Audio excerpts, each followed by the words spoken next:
avareza dificulta o desencarne. Na manhã seguinte, Camila assustou-se ao conseguir ver que o número de trabalhadores ali existentes parecia ter dobrado. Chegando à cozinha, verificou que sua tia Dora e seus primos já iniciavam a primeira refeição, enquanto que no plano invisível, os trabalhadores se revezavam a um lugar à mesa para alimentarem-se, porém tudo era realizado de forma harmoniosa. Camila parou e observou. Dora agradavelmente dialogava com os filhos. Traga a moça aqui para nos conhecermos, Dirceu. Nós não, mamãe, a senhora. Eu já a conheço, dizia Júlio, sorrindo diante do embaraço do irmão. Ela é um pouco tímida, mãe, justificava-se Dirceu.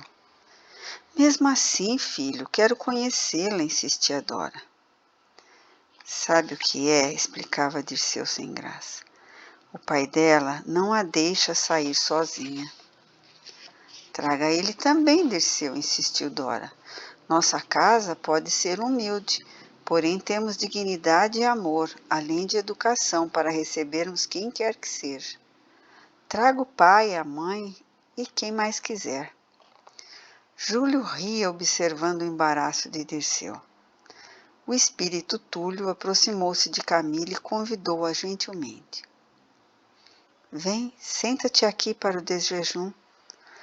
Depois de um breve agradecimento a Deus, ela se alimentou. O que pretendes fazer hoje, Camila? Perguntou Túlio. Não sei, Túlio, nem imagino. Posso ir para a praça contigo e talvez ajudar-te com sua tarefa enquanto não sei o que me reserva o futuro. Não, não pode, respondeu Túlio, sempre com um sorriso generoso e amigável. Não irei para a praça hoje. Em meu lugar haverá um substituto que já está acostumado às tarefas semelhantes. O que vai fazer? Por sugestão do nosso orientador, sairemos agora para visitar alguns amigos em trabalho ativo. Além de observarmos e estudarmos locais e pessoas, se por acaso pudermos ajudar, sem dúvida o faremos. Vê bem, não entendas isso como um privilégio. É o nosso dever verificarmos se outros trabalhadores ativos estão ou não precisando de ajuda, orientarmos irmãos necessitados e instruir-nos. Agora vamos. A visão de Camila parecia estar melhor em nível espiritual. Ela agora conseguia ver com mais perfeição o plano invisível aos encarnados e alguns desencarnados. Ao saírem dos domínios da residência de Dória, Túlio perguntou: Consegues volitar? Não sei, ainda não tentei. Pois então tenta. Diante de inúmeras tentativas e fracassos, Túlio interferiu. Outra hora tu tentas, andemos. É mais garantido e talvez mais proveitoso. Túlio, por que eu não me lembrei de tudo assim que desencarnei? Por que agredi meu tio Alfredo com palavras ao ser recebida por ele? Qual a razão de eu ter me esquecido de todo o aprendizado espiritual antes da minha última reencarnação? Aprendizado que aconteceu por causa de meu tio Alfredo e minha tia Dora. Por que não consigo sair da crosta e ir para uma colônia? Sabe, apesar de ser bem tratada, sinto-me como uma parasita dependente de todos e com inúmeros limites por causa da minha vibração incompatível ao trabalho e, ao mesmo tempo, não consigo melhorar minhas condições. Considere nossa memória um arquivo, exemplificou Túlio com semblante sério. Acredita que nesse arquivo há inúmeras pastas que guardam infinitos registros, sendo eles as nossas experiências. Quando estamos confinados aos limites do corpo físico, ou melhor, encarnados, a matéria oferece certa dificuldade para abrirmos esses arquivos e buscarmos uma pasta. Se houver algo dentro de nós superior à nossa vontade e fazendo parte dela, algo poderoso que damos o nome de fé, durante a nossa experiência física, seguiremos um bom caminho experimentando o trabalho para o bem e o pensamento sempre elevado para as vibrações superiores com as quais afinaremos os nossos sentidos. Ficaremos mais sensíveis às intuições e edificaremos o nosso espírito. Do contrário, se titubearmos diante dos mais singelos acontecimentos por falta de fé, sairemos de sincronia, perderemos a harmonia, isto é, cortamos as ligações com as vibrações superiores. Nossas intuições e inspirações deixarão de ser sensíveis e nosso espírito ficará denso, suscetível e exposto às vibrações inferiores, revelando-nos aos obsessores e zombeteiros de toda parte. Desprovidos de fé, nós nos transformamos em materialistas, independente de todo o preparo que recebamos antes de reencarnarmos. Ao desencarnarmos, com certeza, como espírito estaremos rodeados de todas as impressões ou energias que atraímos para nós quando vivemos na matéria. Se nos faltou fé e cortamos a ligação com o plano superior, desencarnado, acreditaremos que em tudo que nos forçamos ou passamos a acreditar em vida. Se quando encarnados nos tornamos materialistas, seremos tão densos quanto a matéria, e com certeza os objetos ou matéria do plano físico nos apresentará como obstáculo, como se vivêssemos encarnados ainda. Não me faltou fé, defendeu-se Camila. Lembre-se do que nos disse o sábio Anacleto.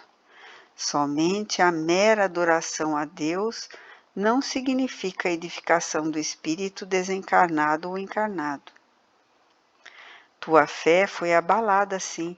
Ela não foi tão forte ao ponto de acreditares em uma solução para a dificuldade que teu primo Júlio enfrentava. Por exemplo, quando este e toda a família se viram sem provisões e à beira de falir com os estudos do rapaz, tu fostes incapaz de ajudar. Mesmo... Pareceu-me que não havia saída, interrompeu-o para se defender. Mesmo se não houvesse solução e Júlio tivesse de parar com os estudos, qual o prejuízo que estarias tendo? Camila ficou pensativa e nada respondeu. O espírito de Túlio continuou. Teu trabalho ali com ele era o de amparo moral e espiritual. Além do que, não irias ficar mais pobre do que já eras se colaborasse um pouco mais com o que tinhas. Eu já sei que falhei, Túlio. Não precisas lembrar-me a todo momento. É que isso faz parte da minha resposta às tuas perguntas. Pois bem, quando desencarnou, estavas muito ligada ao materialismo e tua fé era pouca, como já exemplifiquei. Tua atitude cortou-te os laços com o plano superior que te apoiava. Mesmo assim, os amigos espirituais de considerável evolução não cortaram os laços de amor e amparo após teu desencarne. Ao chegar ao devido socorro e as necessárias explicações no posto para onde foste socorrida, tu tinhas na mente tudo aquilo que querias acreditar, tudo que acreditaste durante a mais recente encarnação. Tu mesma criastes barreiras que te provocaram o fechamento das gavetas do arquivo da memória, como se estivesse encarnada. Entendeste? Sim, admitiu desalentada. Se eu não tivesse voltado para a casa de meu pai, eu não teria desencarnado tão nova, não é? Se eu houvesse ficado com Dora e meus primos, estaria lá até hoje, não é mesmo? Depois de longa pausa, Túlio filosofou. A frase orai e vigiai é muito abrangente. Se tu oras é porque tens fé, e se tu vigias é porque acreditas no invisível. E no invisível e sempre estará alerta a todas as ocorrências. O que quer dizer? Vou exemplificar para que tu entendas melhor. Alguém que tem fé ora pedindo proteção. Quando desce uma escada, essa pessoa o faz vagarosamente, amparando-se no apoio existente e nada acontece a ela. No entanto, outra pessoa que também diz ter fé e ora pedindo proteção ao descer a mesma escada, o faz às pressas. Ela cai, pois não quer perder tempo, quebra-se e sai ferida. Ambas pediram proteção, mas somente a primeira pessoa vigiou. Então eu não teria desencarnado se eu não tivesse voltado para a casa de meu pai, não é? Não foi isso que eu disse, afirmou Túlio categórico, mas exibindo bondade. Então seja mais claro, por favor. Digamos que a primeira pessoa que orou pedindo proteção e amparo e alguém do plano espiritual vindo em seu auxílio sussurrou-lhe ao ouvido: cuidado com a escada. E a pessoa tomou todos os cuidados porque estava afinada com a vibração do plano superior e tinha fé. Entretanto, a outra, que também orou pedindo proteção e amparo, e alguém do plano espiritual vindo em seu auxílio sussurrou-lhe ao ouvido: cuidado com a escada. E a pessoa, além de não vigiar como deveria, tomando os devidos cuidados ao que fazia, não estava afinada com a vibração do plano espiritual superior, ao ponto de atentar para a intuição recebida. Cabe esclarecer que ela não tinha tanta fé e não vigiou, por isso descuidou-se e caiu. Eu sabia, irritou-se Camila. Não só fiquei desamparada espiritualmente, como também desencarnei por culpa daquela religião e do meu pai, com suas imposições que me confundiram e acabaram por me convencer. É fácil culparmos os outros pelos erros que cometemos, disse Túlio sabiamente, continuando minha exemplificação. Tu dizes que há barreiras que a impedem de ir para lugares melhores do que a crosta terrena. Nesse estágio em que te encontras, uma vez que não tens mais laços com o corpo de carne, isso acontece pelo fato de tua mente ter atraído para o teu corpo espiritual uma densa energia que tu mesma proporcionastes através de teus pensamentos cultivados. Resumindo, o tipo de sentimento que hoje cultivas é incompatível à harmonia existente no plano espiritual das colônias ou postos de socorro. A opinião que tu tens cega-te o espírito e o coração. Por consequência, de já seres um espírito instruído, tanto no plano espiritual como no físico, é incabível e inaceitável que alegues ignorância em tua defesa. Não é admissível que tenhas amparo, consolo e negues o entendimento somente por puro capricho ou luxo de te fazeres de ignorante ou vítima, sem, na verdade, ocupares tal posição. Se tu fosses acolhida hoje como está, em uma colônia, o plano espiritual superior atrofiaria a tua evolução. Não podemos dizer o que tu tens de fazer ou o que deves fazer para conseguir o que desejas. Isso cabe só e unicamente a ti sentir, observar e decidir. Infelizmente, estou lamentavelmente cansado de ver espíritas, católicos, protestantes e tantos outros que se achavam grandes religiosos quando encarnados, estarem hoje na espiritualidade nas mesmas condições que ti. Depois de longo silêncio para que Camila refletisse sobre suas explicações, Túlio indicou: Vê, é aqui, chegamos. Defronte a uma residência de certo porte, pararam. Passando pelo portão e depois de percorrerem o corredor que dividia o belo jardim, entraram atravessando pela porta sem qualquer dificuldade. Já no centro de uma grande sala de estar, Túlio estendeu a mão para cumprimento de um amigo do plano espiritual que estava ali a trabalho. Querido Salustiano, como tens passado? Indagou Túlio prazerosamente. Graças ao Mestre Jesus e a todo o amparo que recebo dos espíritos superiores, estou muito bem, uma vez que continuo exercendo o labor abençoado do amparo e da proteção aos nossos irmãos. A oportunidade de tarefa e vida. E vós, Túlio, como estáis? Já faz algum tempo que não nos vemos. Continuo como guarda da área de lazer infantil. Como sabe, eu amo o trabalho com as nossas agitadas e queridas criancinhas que tanto necessitam de proteção. Deixe-me apresentar-te, esta é Camila. Muito prazer.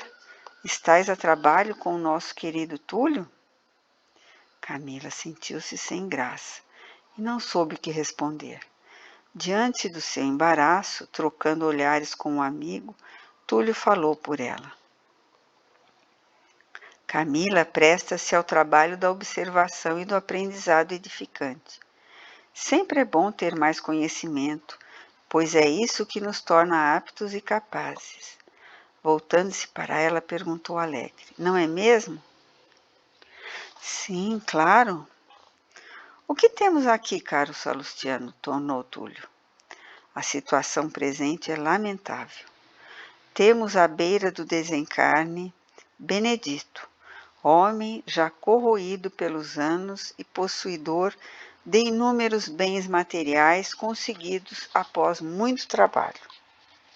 A esposa Maria desencarnou há cerca de 10 anos, encontrando-se em ótimas e elevadas condições no plano espiritual, juntamente com o filho do casal, Juca, que desencarnou algum tempo depois da mãe. Benedito não se deixa levar, ou melhor, desligar-se lentamente do corpo físico.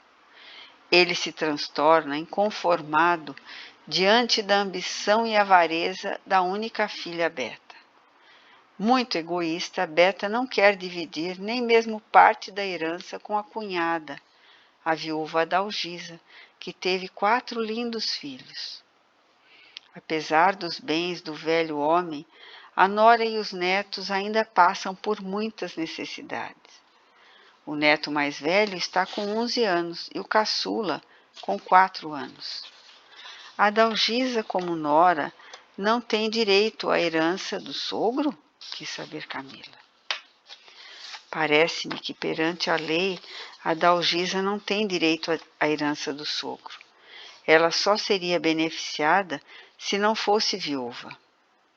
Como seu marido Juca desencarnou antes do pai dele, toda a herança é designada aos filhos de Juca, e isso só ocorrerá quando esses forem maiores de idade, ou se um juiz determinar. Mas, como mãe das crianças, ela precisaria entrar com ação na justiça e pagar advogado para tal processo. Resumindo, atualmente a Adalgisa nada tem de direito sobre a herança, e sabe-se lá o que pode acontecer com a parte das crianças, ficando Beta cuidando do inventário.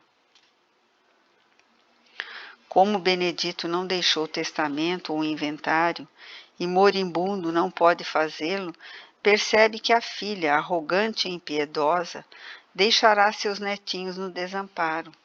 Por isso ele insiste em não deixar a matéria. Vamos vê-lo, decidiu Túlio olhando para Salustiano. Chegando ao quarto, viram a figura cadavérica do velho, que tinha que ficar com as mãos atadas em faixas e estas presas às grades do leito por tanto debater-se. De olhos arregalados, ele parecia assustar-se com qualquer movimento, pois começava a perceber o plano espiritual de forma mais nítida. Aproximando-se dele, Salustiano pediu bondoso: Meu caro Benedito, acalma-te. Tu já cumpriste tua parte no plano material. Agora é hora de deixá-lo. Tu tens que seguir tua evolução. Somente assim poderão crescer espiritualmente até voltares para ajudares os queridos netos. Benedito, parecendo ouvir Salustiano, agitava a cabeça de um lado para o outro, negando a sugestão. Como um senhor com tão grande instrução pode deixar de fazer um inventário ou um testamento? Perguntou Camila. Nada é por acaso, respondeu Salustiano pacientemente. Aconteceu o seguinte: quando gozava de perfeita saúde, Benedito discriminou a nora da Algisa por ser de cor parda, pobre e não ter instrução. Com o desencarne do filho Juca, Benedito abandonou a pobre moça que contava com pequena e insignificante pensão para cuidar dos 4 filhos. Ela jamais lhe pediu nada. Ele nunca lhe ofereceu qualquer auxílio. Com o passar dos tempos, um acidente vascular cerebral, mais conhecido como derrame cerebral, sucumbiu Benedito ao leito. Sem fala e sem movimento dos membros inferiores, Benedito precisou de auxílio. A filha Beta resolveu estudar em São Paulo, e as enfermeiras que ela pagava para cuidar dele o maltratavam muito. Somente a nora da Algisa pôs-se a banhar-lhe na hora certa, trocar-lhe as fraldas, alimentá-lo com comida apropriada e variada, levá-lo para passeio em cadeira de rodas pelo jardim e ainda se dispunha a ler para ele, mesmo que pausadamente por falta de instrução e agilidade com a leitura. A nora fez-lhe tudo isso com dedicação e bom ânimo. Os netos, por outro lado, serviam-lhe de distração. Quando Beta soube dos bons tratos, temeu perder sua parte da herança, de alguma forma para a cunhada. Ela voltou para casa, dispensou os trabalhos de Adalgisa e confinou o pai ao quarto e aos maus tratos. Benedito desesperou-se, mas nada podia fazer. Teve outro derrame cerebral, o que agravou seu estado físico e condições de qualquer tipo de recuperação. Para piorar a situação, Beta vem superdosando os medicamentos dados a seu pai, com o intuito de tirá-lo logo da vida terrena. Isso é homicídio, exclamou Camila. Sim, sem dúvida que é, respondeu Túlio em tom comovido. Com certeza, Beta um dia terá de prestar contas disso.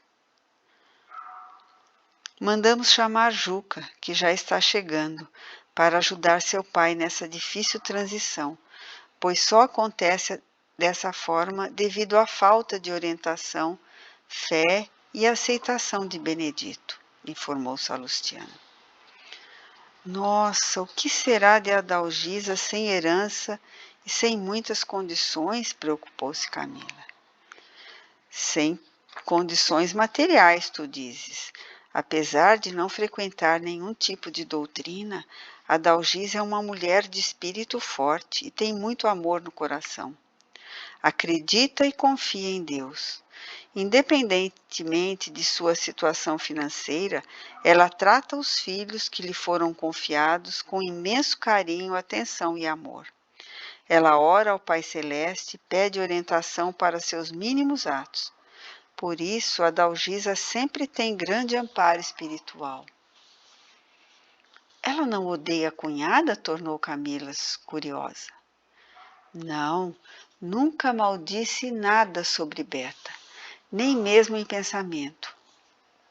Ela tem piedade da cunhada e em suas orações pede que o pai lhe perdoe e que a luz divina possa tocar a alma e o coração de Beta, para que não continue maltratando o próprio pai moribundo, respondeu Salustiano.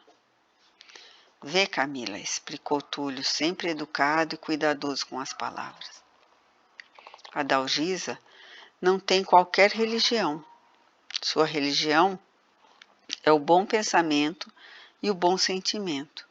Sua religião é o trabalho para o bem e com amor. Por outro lado, Beta é católica e com um leve sorriso acrescentou, e se diz praticante. Ela despeja verdadeira fortuna na igreja, seja no dízimo ou na contribuição semanal. O ideal seria aprender, entender e praticar os ensinamentos que recebe na igreja, só que isso ela não faz. No último domingo, na paróquia que frequenta, foi dado grande destaque a um dos mandamentos que serviria muito bem para alertá-la às suas falhas, caso ela atentasse a ele. Sabe qual? Camila ouvia atentamente e pendeu a cabeça negativamente para responder, e Túlio prosseguiu. Honrai vosso pai e vossa mãe. O vigário da paróquia explicou muito bem esse mandamento. Pareceu-me até que ele leu o Evangelho segundo o Espiritismo. Sorriu Túlio de um modo espirituoso. Depois lembrou. Em o Evangelho segundo o Espiritismo, no capítulo 14, em Piedade Filial, Kardec nos diz que o mandamento honrai vosso pai e vossa mãe é a afirmação da lei geral de caridade e de amor. Uma vez que não é possível amarmos o próximo se não amarmos nossos pais, porém, do termo honrai, concluímos que temos um dever ainda maior, que é o da piedade filial. Kardec nos explica que Deus quer nos ensinar que, junto com o amor para com os pais, devemos demonstrar respeito, atenção, dependência e tolerância. Kardec, através do Evangelho, ainda nos fala em piedade filial, que honrai pai e mãe não é somente o fato de respeitá-los e acompanhá-los em tudo. Do que eles necessitam é, acima de tudo, a garantia do repouso na velhice. Necessitamos negar o ambiente doméstico com amor e paz, sermos benevolentes e cuidadosos ao nos dirigirmos a eles, seja para o que for. Piedade filial não é darmos aos nossos pais tão somente o que eles necessitam, para que não morram de fome e depois confiná-los aos aposentos do lar e privá-los da liberdade apenas para não deixá-los viver sem amparo. Piedade filial é principalmente envolvê-los com amor e carinho, deixando que participem integralmente do cotidiano no lar, reservando a eles as atividades que queiram ou necessitem participar, e não esquecendo do tão necessário lazer. Mesmo os pais que não declinaram muito afeto e compreensão para com os filhos, por sua vez e por ocasião da velhice dos pais, esses filhos devem empenhar tanto amor e compreensão quanto possível, não reclamando ou censurando a atenção que vos fora privada. Como nos ensina Kardec, a Deus é que compete puni-los e não aos filhos. Não compete a eles censurá-los, porque talvez haja merecido que aqueles fossem quais se mostram. Beta não ampara o pai como deveria, e não divide com a cunhada tão necessitada o muito que tem, preferindo auxiliar em construções faraônicas, deixando de garantir o conforto do próximo tão próximo. Todos nós, encarnados ou não, sabemos como é assustadora a fortuna que há no Vaticano, nas basílicas, nas igrejas, tronos e castiçais de ouro, prata, crivados de diamantes e rubis. Nenhuma lasca dessas joias é usada pelo catolicismo para acabar com a fome no mundo. Mas eles possuem creche e instituições filantrópicas, defendeu Camila. Sim, claro que possuem, mas essas são custeadas pela igreja somente no nome, pois é a população, e geralmente o trabalhador pobre, que mediante aos pedidos sustentam financeiramente essas instituições. Quando elas fecham por falta de verba, há ainda uma propaganda de que isso só ocorreu por falta de amor, caridade e egoísmo das pessoas. A igreja nada faz pelos infelizes que lá estão. Raríssimas vezes encontramos um padre que se dispõe realmente ao trabalho ao qual se propôs em juramento.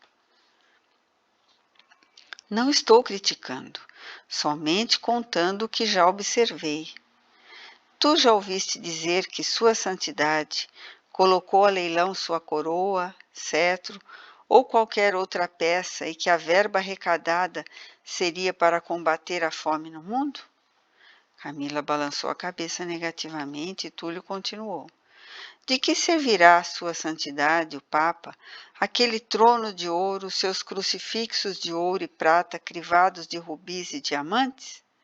De que lhe servirão suas taças e castiçais ourificados e selados de joias, adornando-os ainda mais? Acredito que inúmeros excêntricos pagariam uma verdadeira fortuna para terem em seu poder tais joias. Sem mencionar que a grande parte dessa fortuna incalculável foi conseguida através da chamada Guerra Santa, que banhou de sangue, miséria e peste toda a Europa, através de seus impostos e de inquisições que ainda foram chamadas de santas, massacrando milhares em troca do sustento e da luxúria que se cobriu o Vaticano. Se houvesse algum Papa realmente fiel a Deus e quisesse ser honesto e defensor dos direitos humanos, essa santidade se despojaria de tais joias, conseguidas através de torturas, ludibrio de boa vontade, de boa fé e sangue com a finalidade de ajudar a tantos necessitados no mundo inteiro.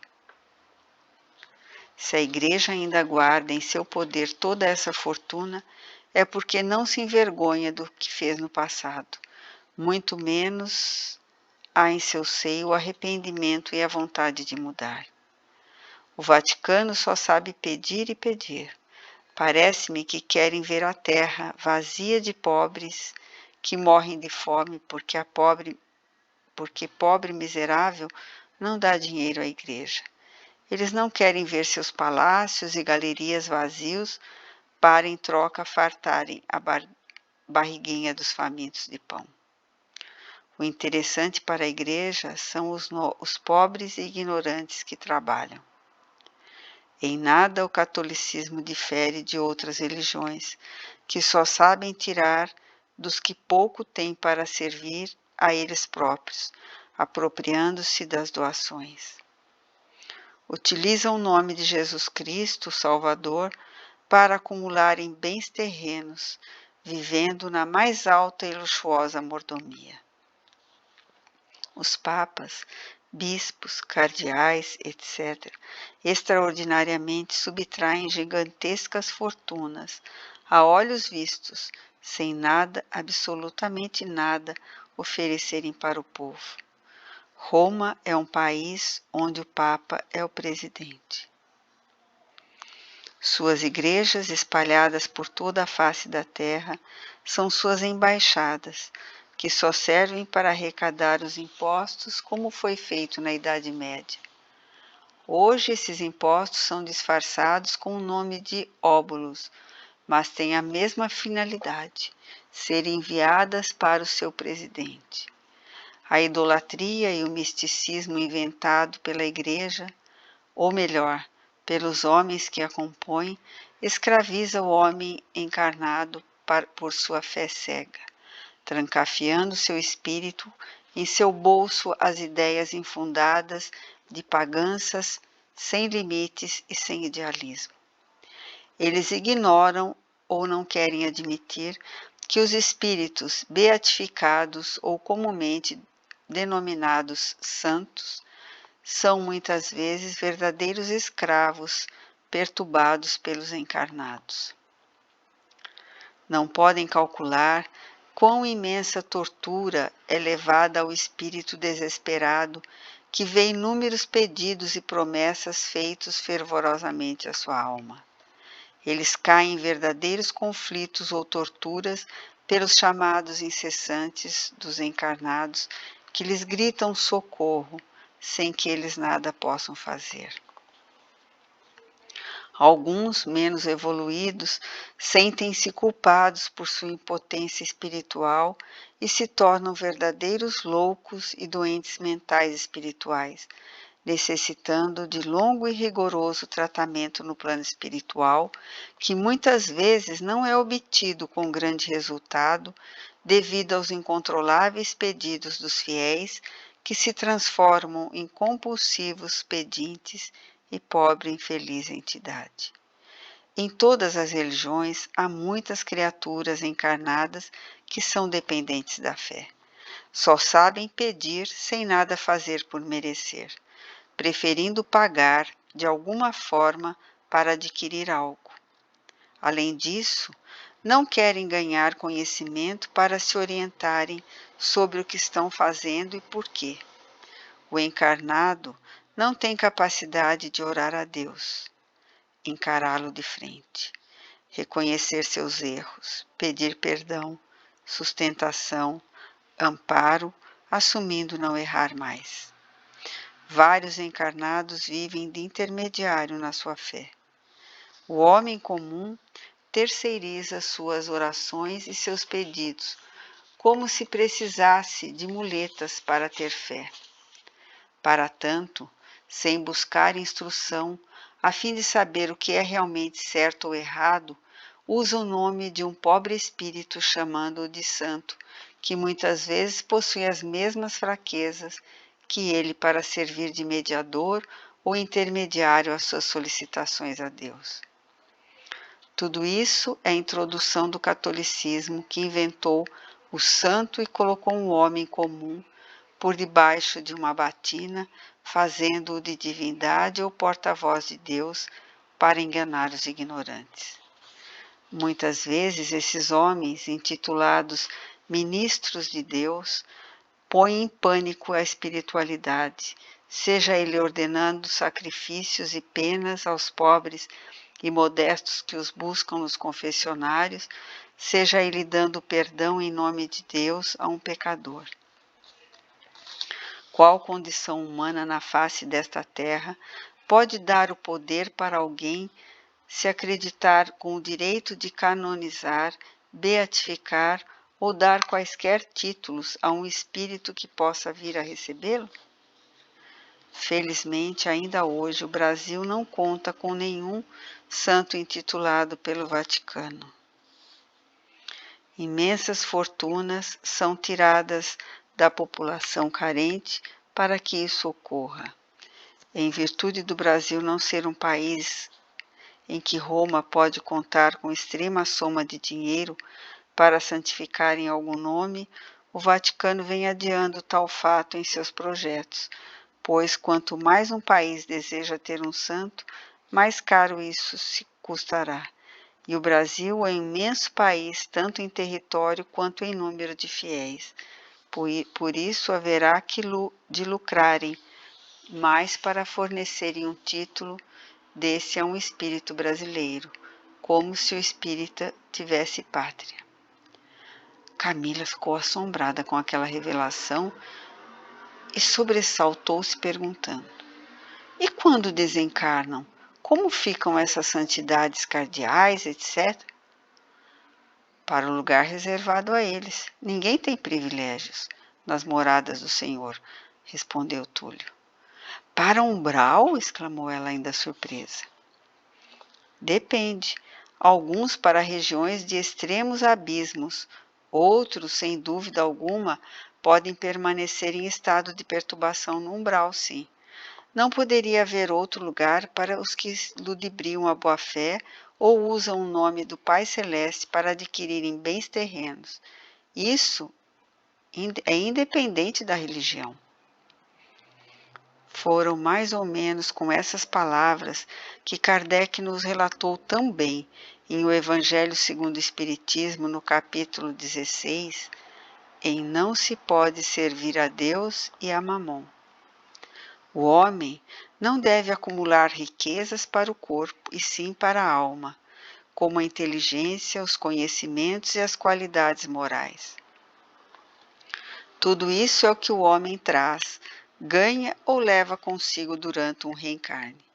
Essas riquezas ninguém poderá subtrair-lhe, o que lhe será dado muito mais utilidade no outro mundo que neste. Depende dele ser mais rico ao partir do que ao chegar. O espírito Camila ficou refletindo e Túlio completou. Não te perturbes, o umbral deve ser visto como um local para a recuperação. Não o vejamos como um lugar de punição. O que um espírito experimenta no umbral pode e deve ser aproveitado como exemplo pelo resto de sua existência e a quem mais possa interessar. Quero ressaltar também que no umbral não há somente espíritos de outras religiões. Inúmeros sofredores e moradores do umbral foram ou se dizem espíritas, sorriu suavemente a enfatizar. Espíritas kardecistas, quando encarnados, mas se esqueceram de praticar o amor e a benevolência. Não perdoaram, não doaram nada do muito conhecimento que adquiriram. Achegaram-se ou se aproximaram do espiritismo somente para receber. E quanto àquelas doutrinas místicas que pregam paz e amor em suas filosofias? Perguntou Camila. A doutrina não prega nada de errado, porém parece-me falha quando se omite na pregação de praticar o bem. Muitas filosofias ensinam pensar em cores, massagear o corpo com a mente, levitar o espírito, viagem astral, entre várias outras coisas. Isso pode ser válido para aquela pessoa naquele estágio evolutivo. Entretanto, se esquecem ou pouco falam na prática do bem, no amor fraterno incondicional, no perdão das ofensas. Tudo o que Jesus nos ensinou. Além disso, completou Camila, essas religiões não falam ou não admitem a reencarnação, não é mesmo? Nem todas. Vê bem, não admitir a reencarnação pode ser falta de atenção, fé cega ou coisa de quem não quer se preocupar com as responsabilidades futuras que terão de enfrentar. Eu acredito que toda doutrina religiosa acredita e confirma os atributos de Deus, ou seja, as qualidades de Deus dentro do entendimento máximo do homem. A maioria crê e estamos de acordo que Deus é eterno, imaterial, imutável, único, justo, bom e, acima de tudo, todo-poderoso. Acreditando ou simpatizando com esses atributos, seria cabível que Deus desse pernas e braços para um e fizesse de um outro um aleijão? Seria possível que Deus, por puro capricho, desejasse que um de seus filhos fosse muito rico e o outro um miserável faminto? Se um homem comum é responsável, é capaz de ser justo ao ponto de dividir uma fatia de pão ao número de filhos que possui, por que Deus, que consideramos bom e justo, faria diferente ou seria injusto para com seus filhos? Aí voltamos ao ponto de partida. Deus é justo e todos temos o que merecemos. Sei que muitos questionam por que os miseráveis ou os aleijados nascem assim. O que fizeram para serem dessa forma ou estarem nessa situação? Teriam eles cometido tão terríveis pecados dentro do ventre materno? Ou está ele pagando pelo pecado dos pais? Respondendo a uma das perguntas, eu afirmo que nenhum pecado pode ser praticado por um feto, e respondendo a outro, prefiro usar as palavras de Jesus que nos disse: nenhum filho pagará pela culpa dos pais. Mas, se a criatura nasceu assim, só se tem por uma alternativa acreditar em algo que ela tenha feito de errado antes daquela vida. Retomemo-nos, então, a fé no Espiritismo, no mundo dos espíritos e nas reencarnações, para corrigirmos ou aprendermos mais uma vez. São nos ensinamentos da codificação espírita que entendemos não haver privilegiados ou injustiçados, mas sim muita caridade e perdão a ser praticados por todos nós.